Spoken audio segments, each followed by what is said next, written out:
So, what you're referring to as love is a certain moment of pleasantness.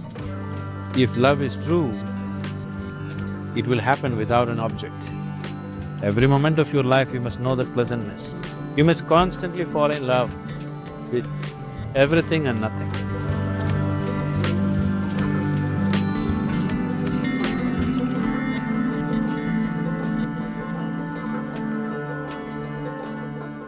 It all depends what is your idea of love, first of all. If you fell in love with one woman, one bird, one ant, one tree, one something, then your love is not driven by anything, you're just falling in love. If continuously you're falling in love only with women, that means your love is driven by your hormones. You better understand that. So what is driven by something, you want to label it as love, it is fine. I'm not saying there's no love at all, there is. But what is true and what is not true is not something that you decide because of this, because of what happened or what did not happen. It is a question of how you felt. Whether it ended up in marriage, then you realize it was not love, or it did not end that way and you thought it was true love which was never realized. It's up to you how you want to handle it. But essentially what love means is, if your physical body becomes very pleasant, generally we call this health and pleasure. If your mind becomes very pleasant, we call this peace and joy. If your emotions become very pleasant, we call this love and compassion. If your life energies become very pleasant, we call this blissfulness and ecstasy. So what you're referring to as love is a certain moment of pleasantness. Now you believe somebody caused it in you. Maybe somebody did trigger it in you, somebody did stimulate that in you or inspire that in you. But essentially it is your emotions turning very pleasant, which you call as love. So, if love is true, it will happen without an object. If it's really genuine, true love, what it means is, you have made your emotions very pleasant. Whether a man is here or a woman is here or a tree is here, an ant is here, elephant is here is not the point. You just made your emotions pleasant. Everything that you behold, you have a certain pleasantness towards it, that is love.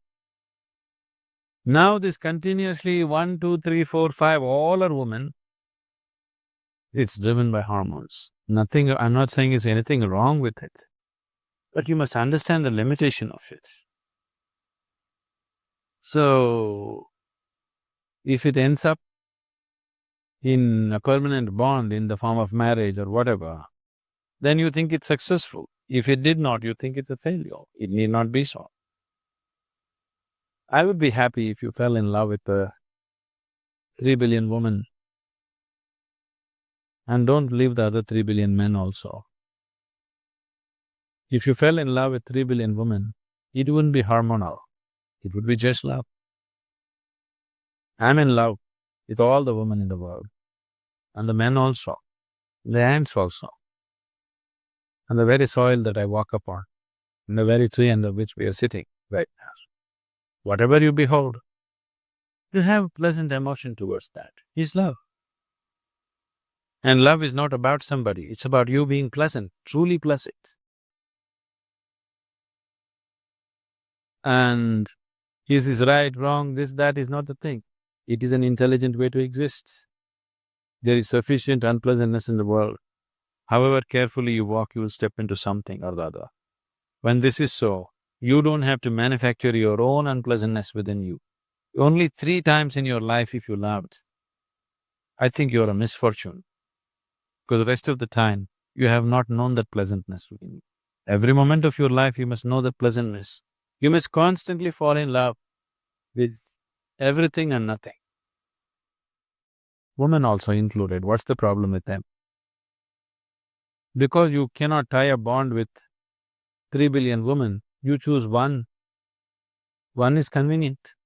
If you marry 5, then you will find it's very inconvenient. Yes. One is convenient, and above all, the reason why you tie a bond with somebody is, at least with one person in your whole life, you want somebody with whom there is no holds barred. If you approach a new person, always there is a little bit of, you know, there's a little bit of war and games happening. War games are happening with a new person. With one person, you want to relax, where you don't have to play games. At least with one person, you want to be in total relaxation. That's the idea. Why you want at least one person in that is, still you have not reached a point where you are simply relaxed by yourself with life itself. Because you are unable to relax with the whole manifestation of life around you, the million manifestations of life around you totally, at least with one person you want to find that. That's the idea of finding a bond or building a bond with that. So people who look beyond that are people, they don't value relaxing with one person because now they're able to relax with just about anything. They are totally at ease with everything in existence. Now they don't find the need to make a bond where only at one place some relaxation happens. Rest of the place you are warlike, always trying to protect yourself. One place where you can keep your defense mechanism down. Because only when you keep your defense mechanism down, something beautiful can happen within you. And the need to protect yourself is gone.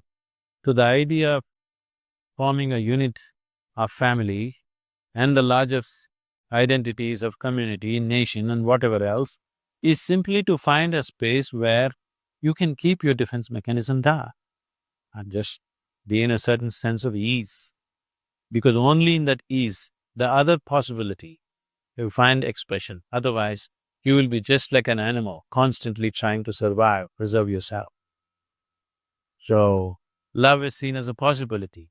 You go beyond that instinct of self-preservation, where you're not trying to preserve yourself, you're trying to offer yourself to something or somebody.